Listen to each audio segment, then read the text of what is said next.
Good evening, everyone. I recognize some of your faces from the budgeting class we did. I want to say it was like a couple of months ago. Was it a couple of months ago? Or was it a month ago? It was like a month ago. It was about a month ago, right? All right. So I remember from the budgeting class about a month ago. So this is what I actually do for a living. I don't do budgets. I actually do mortgages for a living. So we're going to talk a little bit about buying a home, what that process looks like, at least from the financing aspect of it. I have some wonderful realtors here that are going to explain to you past that point, because I don't do any of that stuff. I only deal with the numbers.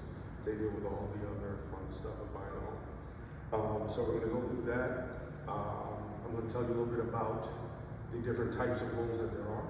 There are 4 major loans that people look to get. We're going to go over what those 4 different types of loans are. And we're going to talk about what the process looks like when you're purchasing a home and what I do to help you in carrying through that particular section. All right?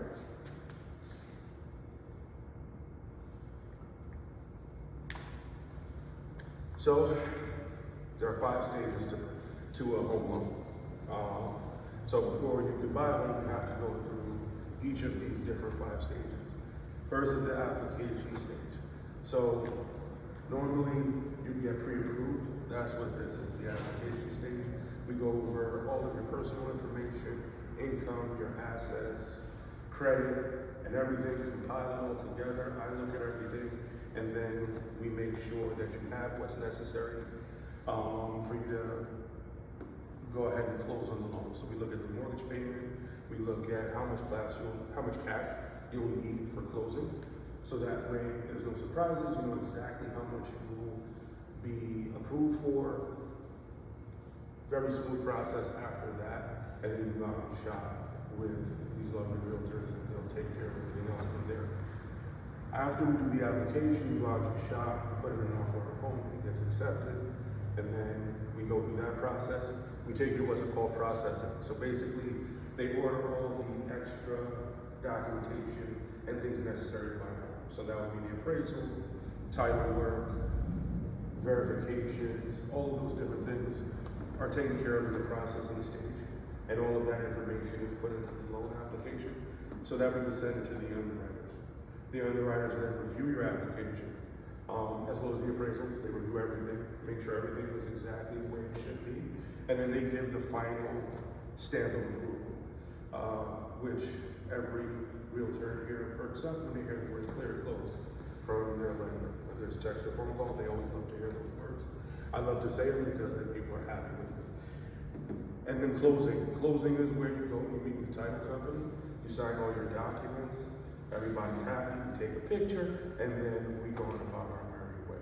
After they explain everything that you need to do, how to make the payments, where to make the payments, what the payments are, what your taxes are. They go through all those different documents, what the mortgage is, all of those different documents that you have to sign, and then they package it all together and you send it off so that you now own the home. So one of the biggest parts of buying a home is when you're looking at is your credit. So FICO. A lot of people use Credit Karma. They use a couple of different other apps to look at their credit. The reason why the score is so different when you're looking at it on your phone and when you pull your credit for a loan is because we use a different type of score. The score that they use for Credit Karma is the Vantage score. When we pull your credit, we're looking at the FICO score. And for the FICO score, there are 5 different things that are used to determine what the FICO score is. Each one has a different importance. So payment history is the biggest one. So basically, the more you pay your bills on time, the higher your score will be, because it's the biggest piece of the pie when looking at your credit. Second is the amount owed. So basically, if you have a credit card, you don't want to use everything that's available on the credit card, because that will also lower your score. So you want to keep that number as low as possible. Magic number, from what I understand, is about 10%. So if you have credit cards with about $3,000 available, you want to use at least $300 and don't go above $300. to keep yourself in an optimal credit situation. Next is the length of time you've had your credit. So usually they do a 24-month look back, but you want to have anywhere between 24 months and 36 months of credit history. And then the types of credit. You want to make sure that you have a good mix of credit. Loans, credit cards, they usually look for you to have 3 what are called trade loans. And those will just be the different types of credit. So if you have a loan, credit card, and maybe a store card, those will be 3 different trade loans that we would look at when we're analyzing your credit. The last part is new credit. So they look at how much new credit you have in relation to how long you've had your credit. So if you have a lot of new credit, but your credit history isn't that long, that can have an adverse effect. And on the flip side, if you've had your credit for a long time and you've added a new credit line, that can lower the amount of total history on your credit card, on your credit history. Sorry, these allergies are not fun. So now,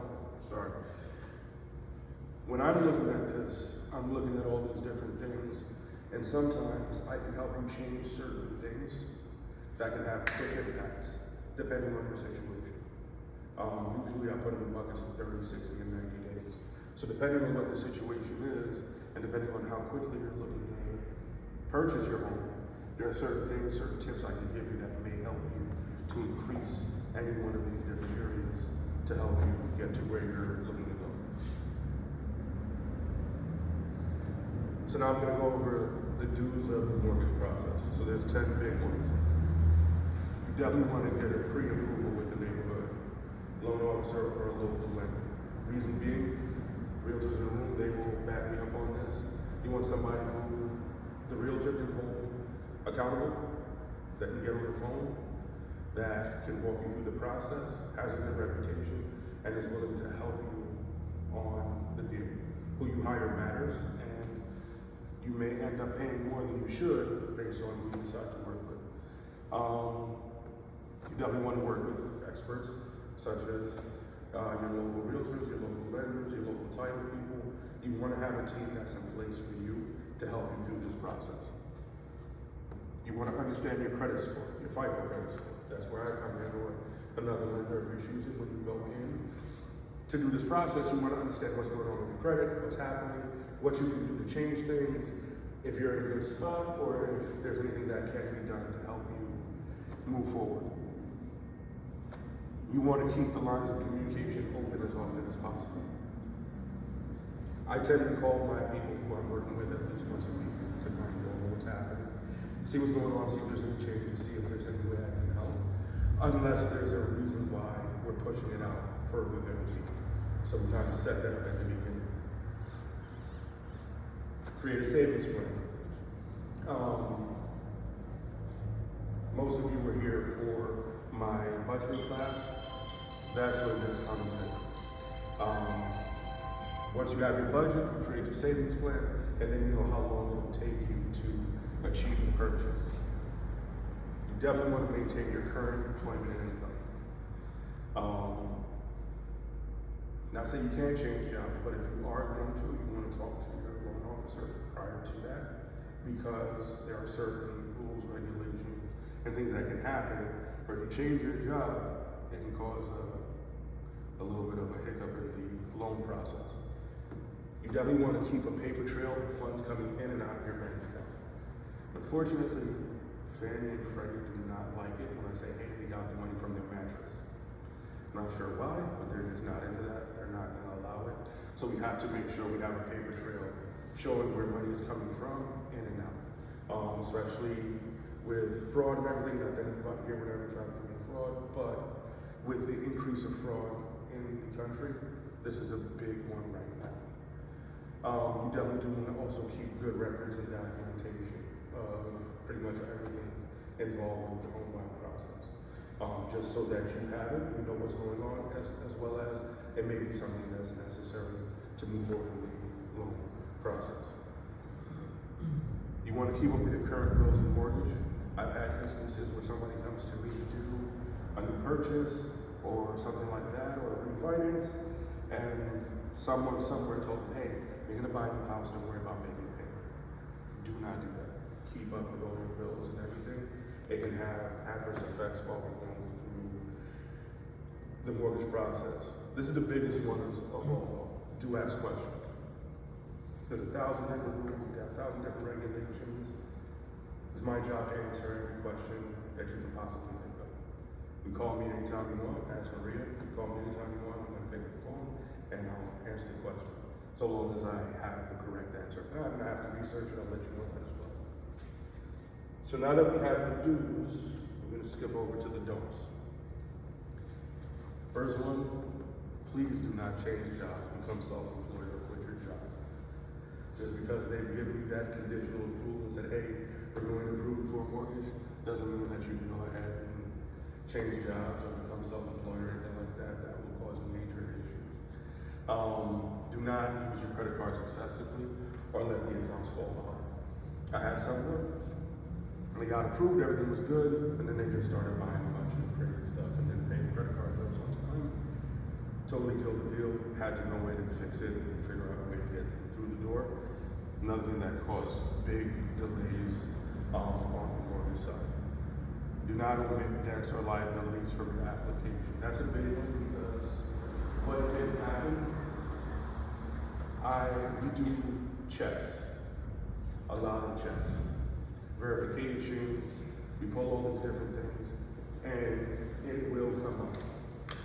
No matter what it is, don't try to hide it, we will find it. Do not originate any new inquiries onto your credit. Again, we do so many checks and have so many systems in place. If you do that, it's going to come back up and we're going to end up calling you, asking about it when we need paperwork.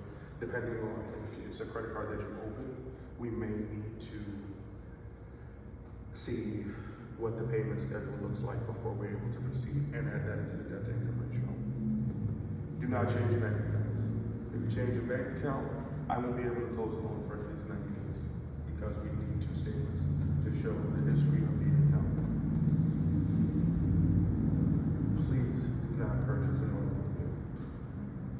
This is painful, very painful. Don't do it, it'll cause massive delays. If not, stop the deal altogether depending on how much the payment is. Do not spend the money you have set aside for closing. I've seen this happen more than once. Please don't do it. It also causes huge problems. Please wait until after closing to purchase furniture. I know the excitement, it bubbles up, and you're like, yes, we got the house, now we're gonna buy the furniture. No, please don't. Because that will cause. I had a guy that he was authorized to go in and clean up a house, and clean it up so it would appraise better. And he went and he cleaned it up. He bought new flooring and put new flooring down. He bought furniture and put furniture in, and he financed every bit of it at Badcock. How hard did your loan officer cry when you called him? It killed it. It killed it.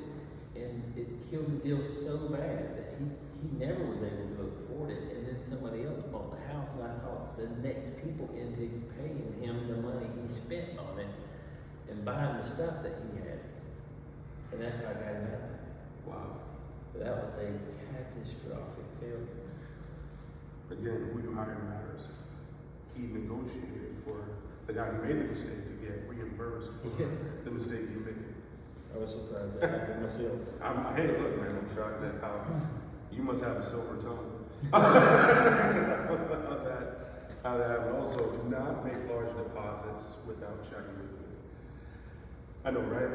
I'm telling you not to spend money. I'm telling you not to take money out of the account. Now I'm telling you not to put money into it. If you don't have the paper trail that we were talking about on the last slide to prove where that money came from, also can cause big, major delays, especially if you intend to use that money for closing.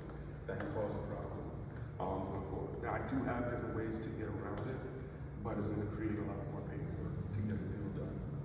And do not co-sign on a loan for anyone while you're in this process. process. Because what happens is, they'll underwrite whatever loan you co-sign for based on both of your income, but this one is only based on yours. So even if, you know, the other person is paying it, it's still going to show as a responsibility with your credit.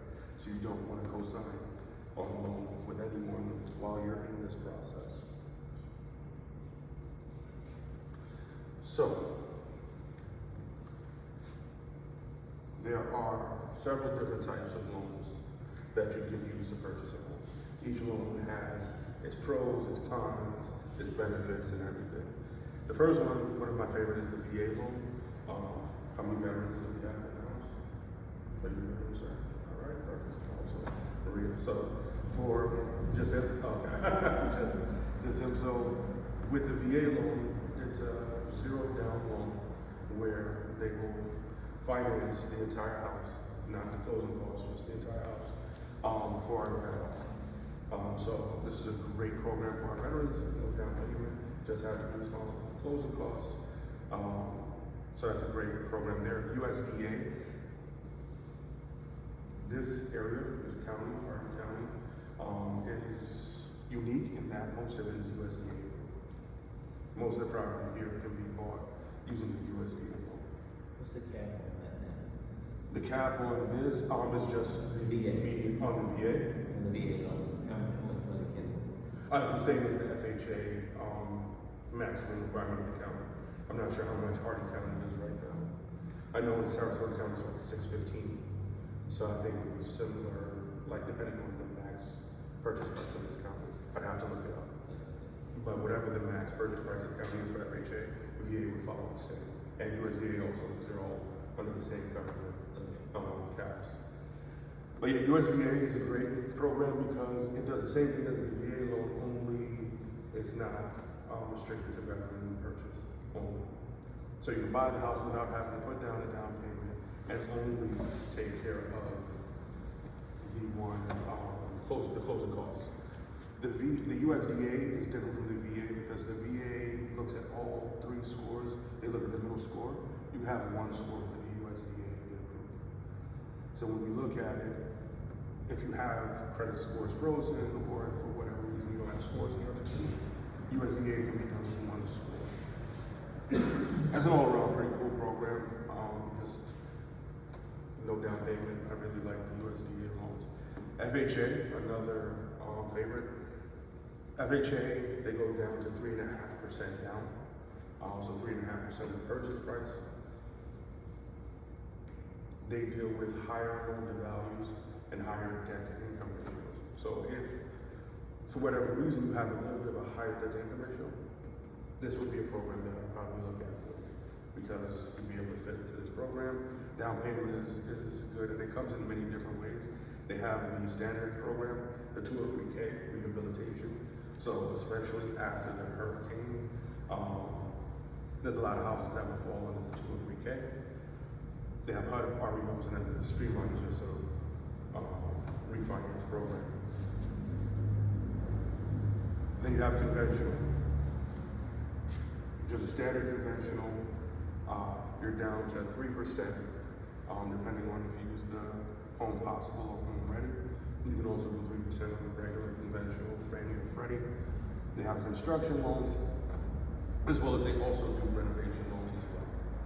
So you can do renovation loans with FHA or conventional. It's just the credit scores are different. So let me backtrack a little bit for VA, the minimum credit score.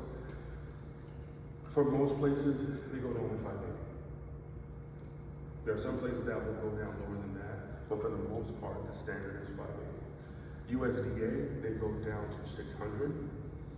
I've seen them go down to 600 on USDA. FHA, depending on the company you use, FHA minimum is 580 with 3.5% down. You can also go down to 550 with 10% down, depending on the company that you use for the FHA. Conventional, that is down to 620. Full disclosure, if you're at a 620 credit score, FHA might be a better deal because the mortgage insurance that you would have to pay, depending on the down payment that you're putting down, would be cheaper on the FHA side than on conventional loans. And right now, with some of the changes they've made, If your credit score is sub 760 or so, FHA may be a better deal sometimes, depending on the situation. Then you have your specialty programs. So if you don't fit into any of these particular buckets, we have these down here. So these are your manufactured home programs, your jumbo, and things that don't fit into those agency loan limits I was just speaking to him about. As well as you have government manufactured loans, non-warrantable condo, which has become big down here in Florida. So we can do those. And then you have non-QM or alternative types of financing. So those would be your bank statement loans, investment loans, and things of that nature would fall into that. So now before I go forward, does anybody have any questions? Can you talk a little bit about the Hometown Heroes program? Sure. Because I've had quite a few questions about that. So Hometown Heroes is a program offered through the state of Florida. It's for not only first responders, but frontline workers. Frontline workers are classified as anyone basically who had to work through COVID. So they have a list of the different employment that you can have on the housing website that shows all the different lists of employment that you can have, as well as the type of licenses that they would allow you to use. So for, matter of fact, give me 1 second.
So these were the loan limits that we're telling you about before. So up here for Hardy, FHA we're looking at 472, so it'll be about the same here.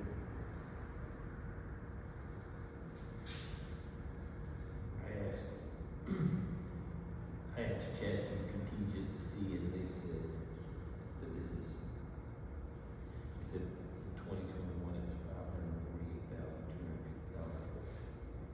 That is, your information is probably a little bit more tuned in. I thought it was like 404. Yes, they raised them a little bit in the beginning of this year. With the increase in prices. Yeah, they had no choice. So now, here is some of the eligible occupations for Hometown Heroes.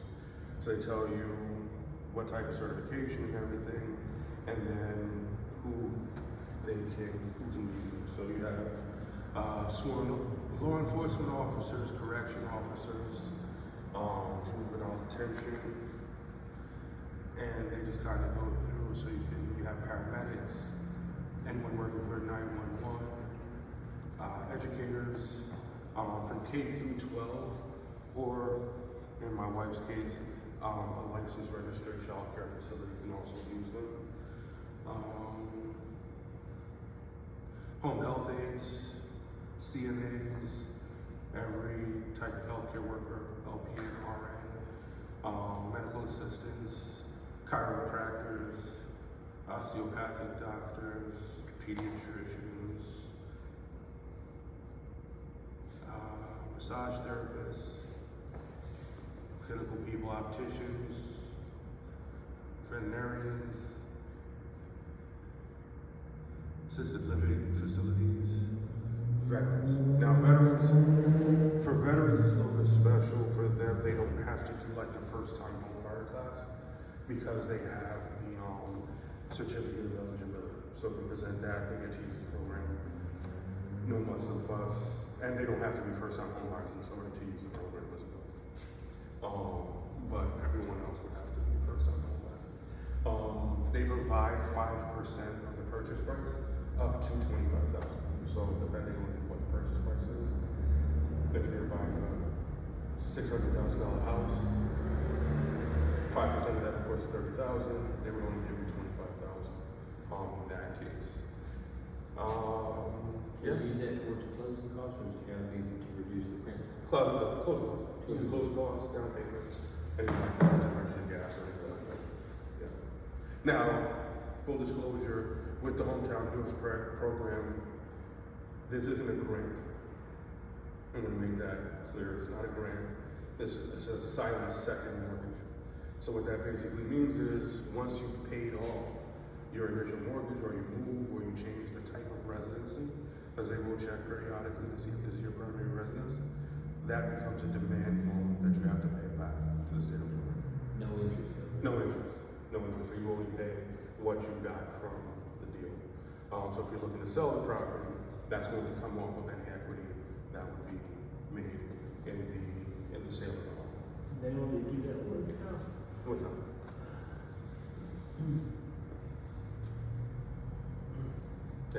Any other questions? Anything somebody wants me to go over that I haven't gone over? All right, perfect. So now,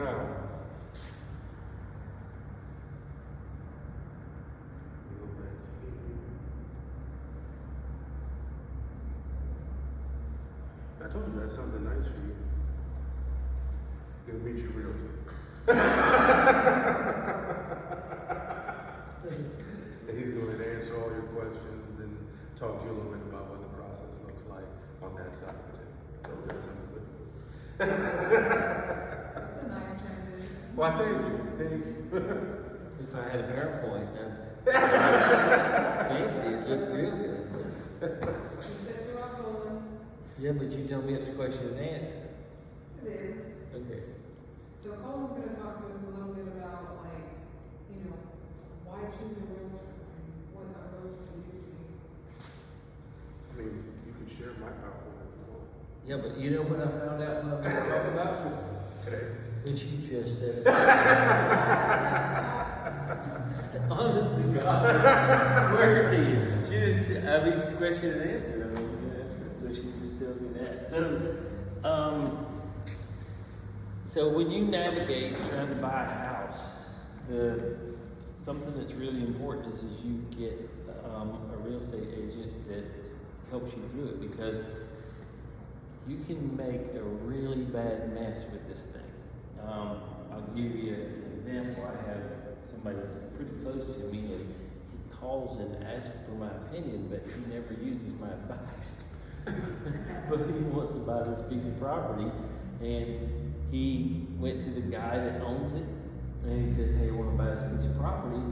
And he said, okay, and they just agreed to buy it and price, and he gives him the money, and there's no title search, there's nothing happened. And he says, I'm going to make payments. And I'm like, first of all, you don't even know if that guy really owns that piece of property. And second of all, you don't know if it's got all kind of code enforcement liens, or somebody has, this guy's got a judgment against him, it's attached to the property. I said, just because you just gave him money for that piece of property and he told you he owned it, you may not have anything.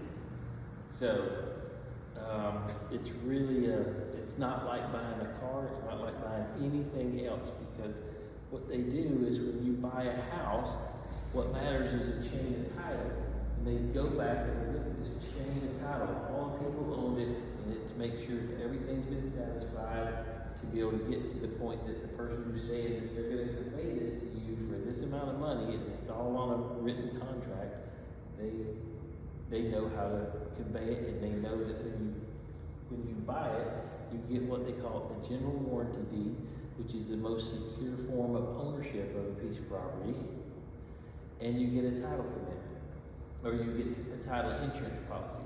Before you buy a house, you'll get what they call a title commitment, and on the title commitment, it'll have any exceptions. So to title, that if something happens, they're not gonna pay you back for the property that you spent it on under these conditions. So that title commitment will say there's an easement on the west side of the property that is dedicated to Peace River Electric. It'll have all these different things in it. So when you get that title commitment, it's important to look at the title commitment and make sure there's something that there's not something that you're not okay with. So I only tell you these things because your real estate agent is going to know and be aware of these things, and they're going to look after you and make sure it's taken care of. They will get you to a title company or an attorney's office to handle the closing. This guy's going to handle the financing part of it, so you'll be in contact with him a lot back and forth.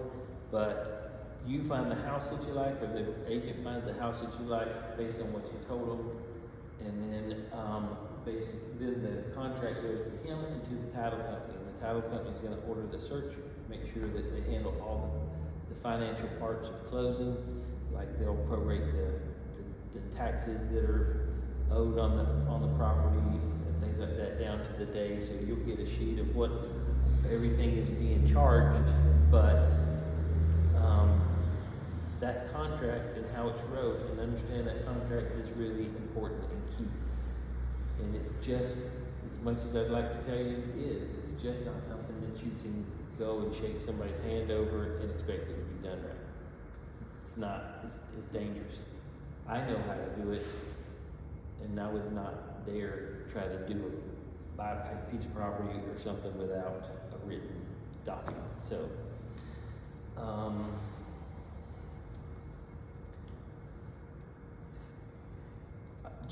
just to keep you from falling into this trap, if you see on the internet, on Facebook, one of the classic things is people will say, will you rent to own? Okay? Will you rent to own? Now I'm going to try to explain this so you understand why this is so incredibly important. But a lot of people want to rent to own. So I have some rental property, and rent is more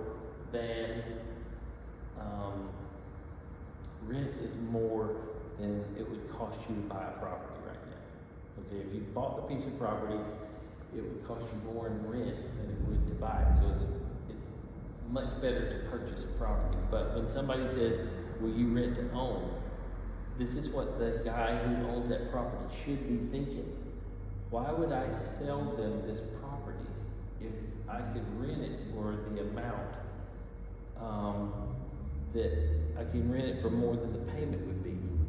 So it doesn't make sense for somebody that owns a piece of property to rent it and they own it. But what happens is they say, yeah, I'll rent to own, and a lot of times they'll be paying payments that they would have been classified as rent.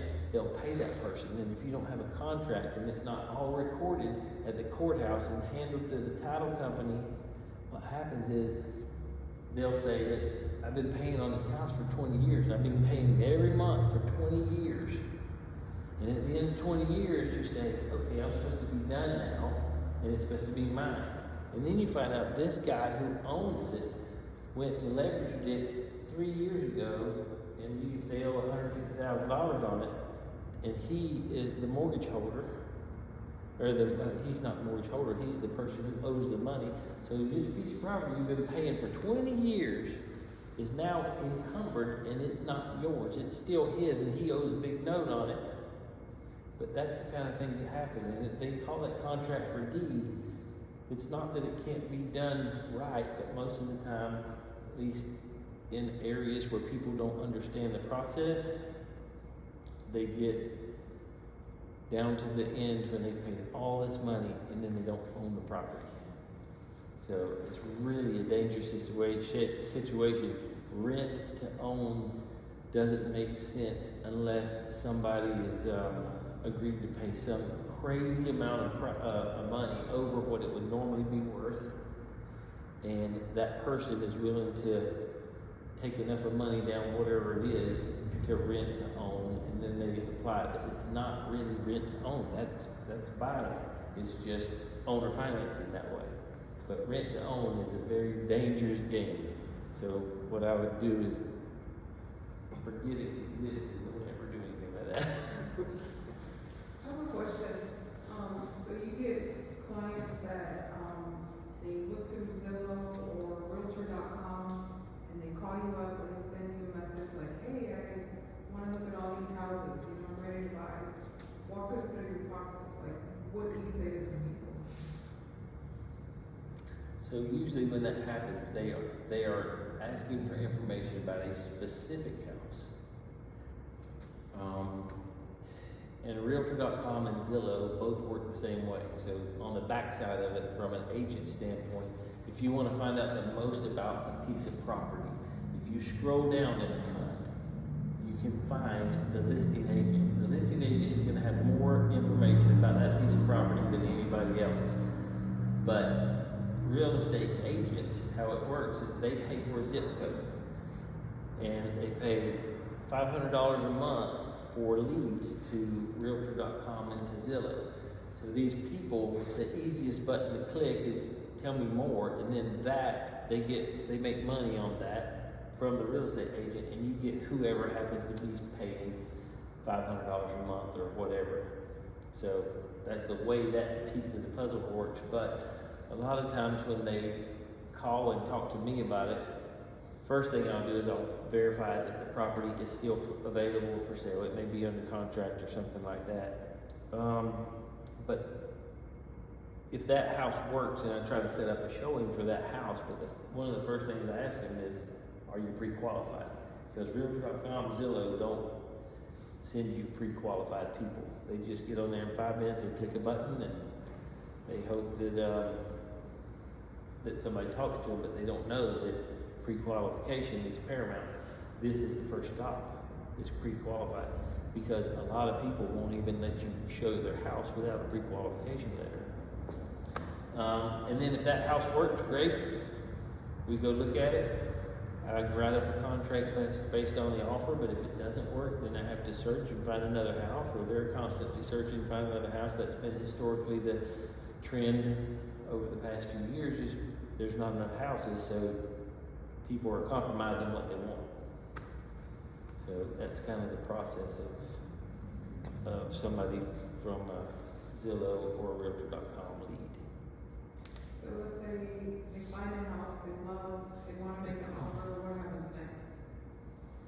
I submit that offer after I write it up, get them to, usually I get electronic signatures. Most people don't come in and sign anymore. I get electronic signatures, and then I submit it to the listing agent, whoever that is. And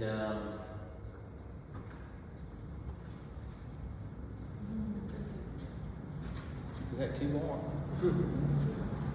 So anyway, we just submit it to the listing agents, and they'll come back to you and they'll say the offers have been accepted or it's not been accepted, whatever the case, and then they'll counter offer if that's the case, until you reach a point that everybody makes an agreement. So when things were really going strong, and they're still pretty strong, a lot of times people will have multiple offers. So sometimes me and Maria just went through that last week. I had 2 offers on one house, and the seller instructs me to say, hey, tell them I need your highest and best. So everybody had to send in their highest and best, and then the seller would pick one of those. So if you're a buyer, you really don't want to be in that position, because it puts you in a spot where you have to go to your number right then, or you risk losing it. You still might lose it, but that's just the way it is. And it happens sometimes, so. So with the big boom market that we just went through, these people come down from north, they, they're beating all the authority by getting houses because they're paying cash.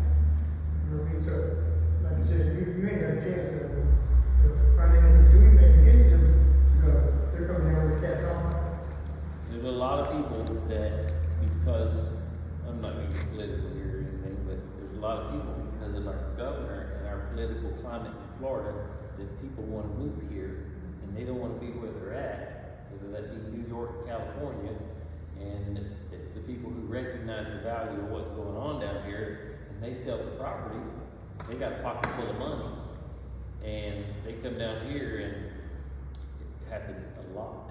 But that's actually like what's drove a lot of the prices up, because people in California prices are still crazy, even though not many people want to live there on purpose, but they cash in, and what you can get here for what you sell in California is a bunch.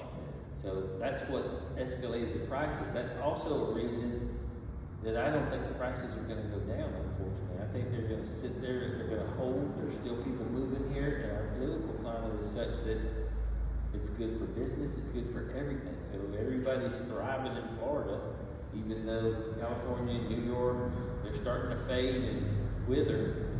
But California prices haven't even really fell much. And if you wanted to find out first what's going to happen is probably California and New York will fall way before Florida ever falls.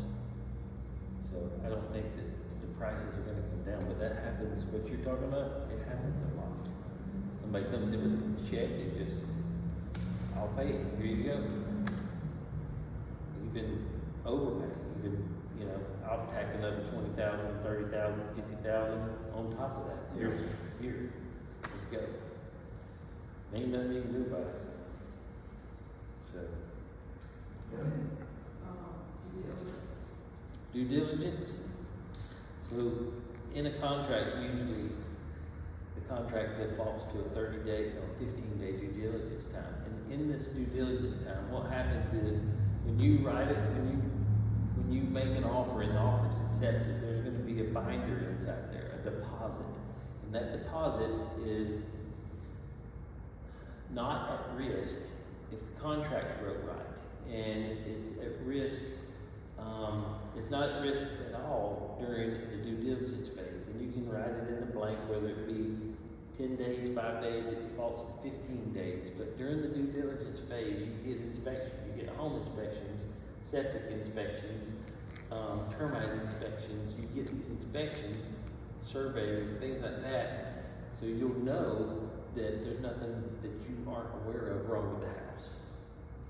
And when you get out of the due diligence phase, your deposit becomes at risk if you want out for some crazy reason, like something happened and you just don't want to buy it, you're upset, you're mad with the husband or wife, and y'all don't want to do it now, then you can lose your deposit. But after that, if it's wrote right, it will depend on a financing contingency. So if you get the money for it, if you don't get the money, the deposit will be returned usually. Or if appraisal contingencies are another reason you can put it in there. If it doesn't appraise, you could get your money back if it doesn't appraise. So let's say you wrote the contract for $200,000, the house appraised for $180,000. You need to write an appraisal contingency. Your agent should write an appraisal contingency because you won't be able to get the money. Now, if the agent knows you have the financial wherewithal to come up with the $20,000 difference and you can still get approved, then you need to write an appraisal contingency so that you're not forced to buy the house $20,000 over what it's worth. So it's important to plan when you're looking to purchase a house. It's important to plan for those type of fees for inspections and termite inspection, home inspection, those kind of things. Yeah. And there's ways, he didn't touch on, what was your first name? Jamal. Jamal didn't touch on this, at least when I was in the middle of the text, maybe, but, whenever, a lot of times people try to save money, and they say, well, I'm trying to get to a point where, you know, I have to put down this much money, but there's a thing called seller's concessions. And seller's concessions, if you get a FHA loan, you can get it's harder in a hot market because people don't want to do it, but you can get the sellers to agree to pay you like 5%. 6. Huh? 6 is the max. You can get 6, right? Mhm. Yeah, but isn't the numbers usually around 5? Usually around 5. 6 is the max, but you can get 5. But Depending on the 5, loan type. but 5 usually covers the actual Yeah, 5 usually closing covers the costs is costs. about 5. If you get 6, it's gravy, right? Yep, 6 is great. Okay, so, but you can apply that to the cost of the loan, because you got the purchase price of the piece of property, but to close it, it's still gonna cost about 5% more to close the loan, and that stuff can come from the seller of the house. You don't have to save that money. The part you have to save is the down payment. That's the piece of the puzzle that is. Specifically if it's FHA. So, for what he's talking about as far as the seller's assist, or seller's concession, depending on the loan type, it changes the type of seller concession you can get. So, FHA maximum is 6, same for USDA. VA is special.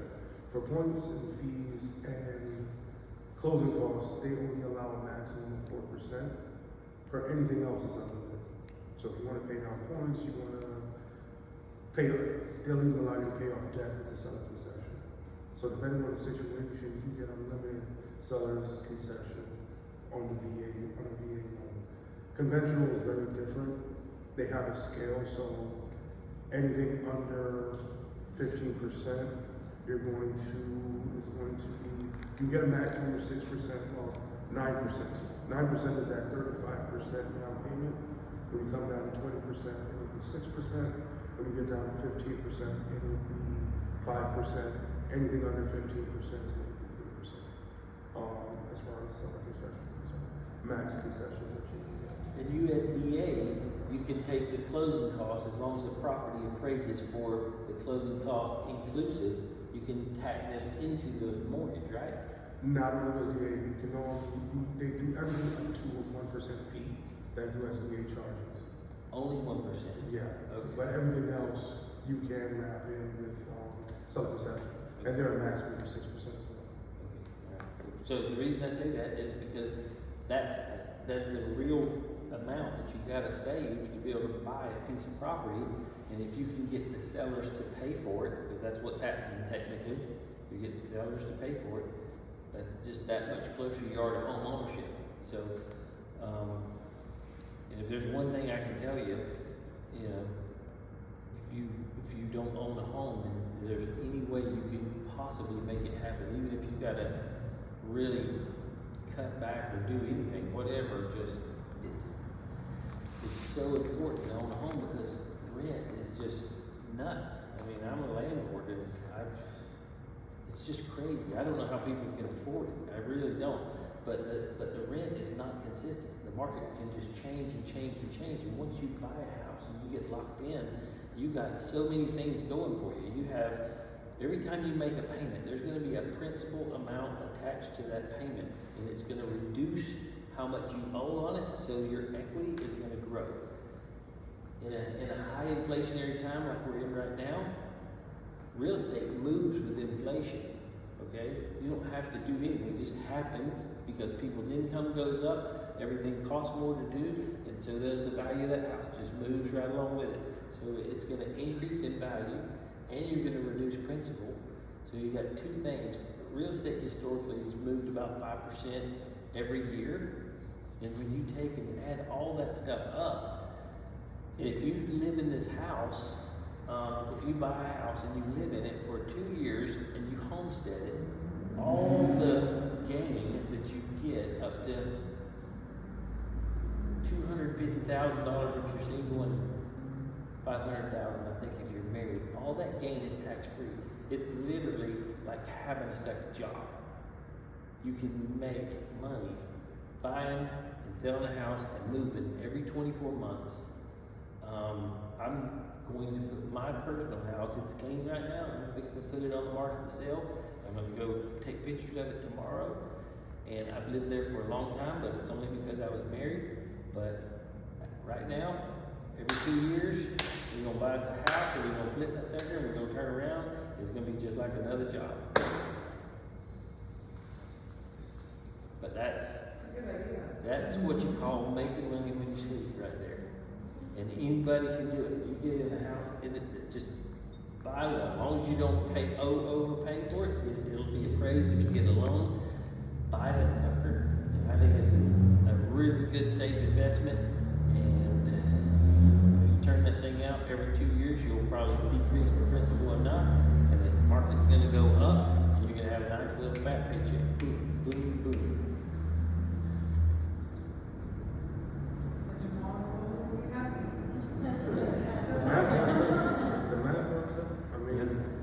Houses that were closed on in 2020, on average, the prices were about $275. Those same houses right now are worth $530,000. Yeah, that's not normal jump. That's not normal jump. That's not normal jump. 2020 to 2020. But it happens. It happens. And you're in a time right now when everything's cost more and people's income hasn't caught up with it. It will catch up with it.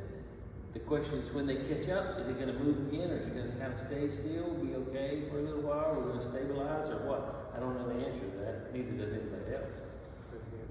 But owning a home is an incredibly good investment, because the thing about renting is you never know. You just never know where you're at, and every bit of that money is gone forever. Every time you make a payment, every time my renters send me a payment, it's gone forever. And I got some renters that don't pay the market rate, but I don't charge them the market rate because it was the market rate when they moved in. But the rental fees have went up, the rental amounts have went up so much that I know that they don't have the money to be able to keep up with the pace of what's happened. But whenever somebody moves out, I rent it for market rate. And I'm trying to encourage the people who still rent from me at the lower rate that please, let's find you a house. Let's get you a house so you don't have to pay me rent anymore, because I'm losing a lot on the market rate, what it could be if y'all moved out and bought you a house. So, anyway, that's kind of the idea of how you make money in real estate. Now, if you really want to get technical, I know this is the first time home buyer thing, but once you get that going on, then that second piece of property, when you lived in that house for 2 years, you get that nice fat chunk of change, and you own, that's when you go buy a rental property with that chunk of change, and then you go buy another house, do the same thing you already did. And then you got rental property. And you got income coming in off of that, and then you got 2 pieces of property doing this on you. So, the hardest is the first house. The second hardest is the first piece of rental property. Then things start flowing pretty good after that. Everything's pretty, one's off the other, you know? But, yeah. Anybody got any more questions or anything? Good? Lord? Next we have, Ms. Lori Ayers. She is with the Office of Community Development, and she's going to talk to us about the local resources that the county is offering right now. So like Maria said, I work for Community Development. We offer a first-time home buyer program that assists with down payment and closing cost assistance for low-income and moderate households in Hardee County. So if you're going to purchase a home in Hardee County and maybe your income's a little low, or you might have difficulty trying to come up with the down payment, the 20% or the 10%, you can come into my office, and I have some pre-applications here that have information about our program, and so that's what I'm going to go over right now, is this pre-application. So basically, we are here to assist people to purchase a home, that have, lower income, maybe some income difficulties in purchasing a home. There is a $1,500 out-of-pocket expense that you have to come up with, and oftentimes that's put down on the contract. Or if you have to pay for any inspections, so you have to pay for a pest inspection or an appraisal, all of that comes into that $1,500. Most of the time you may pay more out of your pocket up front because our money does not come into play until you're at closing. So at closing, we put in our down payment and closing cost towards your purchase of your home. So the pre-application is because this tells you all about our program. It's all a whole bunch of information. So I'll let you guys read through that. Also, our number is at the top of this, my office number. So if you ever have any questions, we are also first-time homebuyer experts. So we're here to help with any questions that you may have as far as purchasing a home for the first time, because that's what we do a lot. So on this pre-application, this tells you the prerequisites for the program, which is you have to have a homebuyer education class, which we have a website here that offers it for free, and so you can take that class, you'll get a certificate. And then we also require a credit counseling session, which is performed in my office. I have a credit counselor in my office, and she'll sit down and go over budgeting, which obviously you guys did that last time. But then she also goes over credit. Pretty much what Jamal talked about earlier was your credit score and how that plays into purchasing a home. And she also talks about how to save money and how important savings is when you're a homeowner. And then she also kind of goes into a little bit about what's expected of a homeowner. Like it's your responsibility to replace, the hot water heater if it goes bad, or, all those things. So that's why it's very important to have a savings account so that you are prepared for some of those unexpected expenses. And then we also, we require a pre-qualification letter as well. So just like Colin said, you have to have a pre-qualification letter to look at homes because, no one wants to waste their time if you can't get financing, and that's why a lot of the sellers require that pre-approval letter so that it shows that you're serious about purchasing a home. And so I was gonna say something before I forget it. This is a mistake that a lot of people make. It'll save you some money, but a lot of people will get pre-approval letter for $200,000. Let's say they're pre-approved up to $200,000. They're gonna make an offer on a house. The offer they're gonna have is $175,000. You do not want to take a $200,000 pre-approval letter to a $175,000 offer, because otherwise they're going to say, we're not taking 175, they can get 200, we're going to push it, keep pushing. So nobody needs to know what you're pre-approved to, except I would think that you could tell your agent, but if you don't have to, you could say, I want to make a bet. You don't have to. It's not necessary. To save you the most money, get a pre-approval letter every time. If you make an offer, your first offer is $175,000, you get a $175,000 pre-approval letter. If they counter back at $180,000, they'll give you a new one at $180,000. But only give them enough to cover what you're offering. Because if they see that, if the sellers see that, and it happens a lot. It happens a lot. You're going to pay more money. So you don't want to do that. Very true. very good point. Very good point. And I do that, by the way. Call me and I'll reissue it based on that particular address. Because the taxes will change and everything else on the property. Very good. So, and then the rest of this is just basically the documentation that's required for our application process. So I have these, if you are interested, I can pass them out. So, Any questions? So when someone submits their application, they have to have a pre-approval letter Yes. along with the application packet? Yes. Yes. And what are the time frames? Does it change the amount of time that we're looking at on a contract for the realtor? Usually, once you are approved, you have 90 days to close on a home. So once you get the approval letter from our office, you have 90 days to close on a house.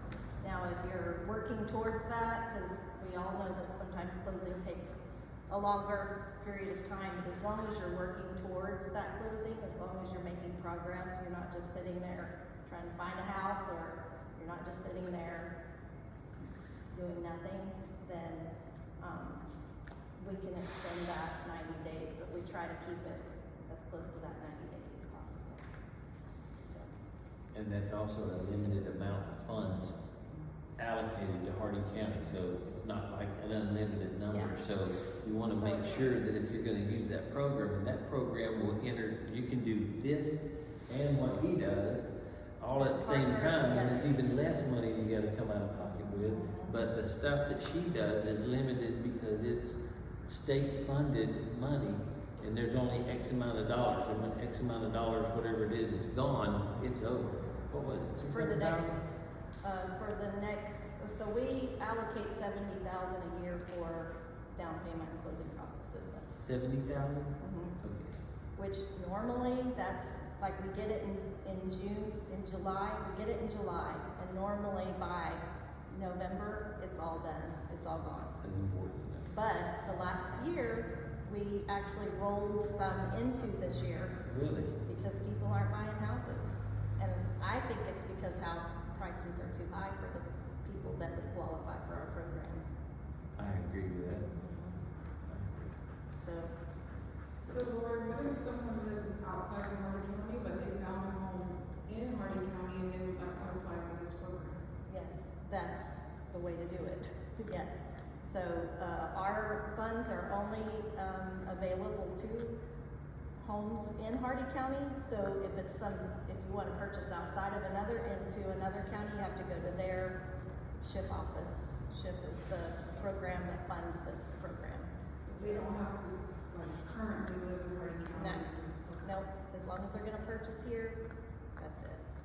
And if they're relocating due to cause this is supposed to be a first-time home buyer, so you can't have owned a home in the last 3 years in order to qualify for this program. However, if they took a job change and they're required to move to Hardin County, we will consider that a first-time home buyer as well. Or displaced homemaker, or even someone displaced due to the hurricane. And Lori, Like that. you have to, that money is free as long as you keep the house for Yes. 10 years. For 10 years, that's And the it's other. not prorated at all over the years. So if you No. keep it for 9 years and 11 months, you owe all the money back.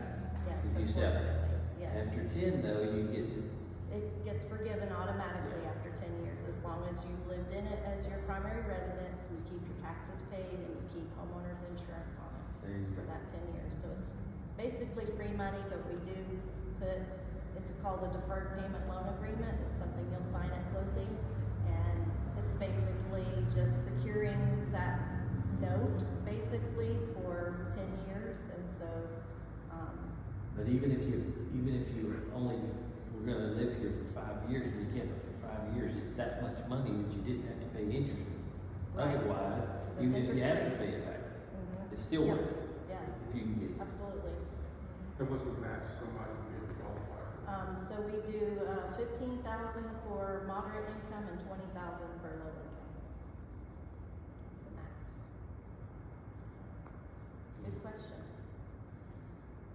And where would they come from, moderate and low income? It's on Florida Housing, which is where you run for the hometown hero. That's where we get our money too. So, yeah. Any other questions? All right. Thank you. Good luck, everybody. I hope you all get to buy a house.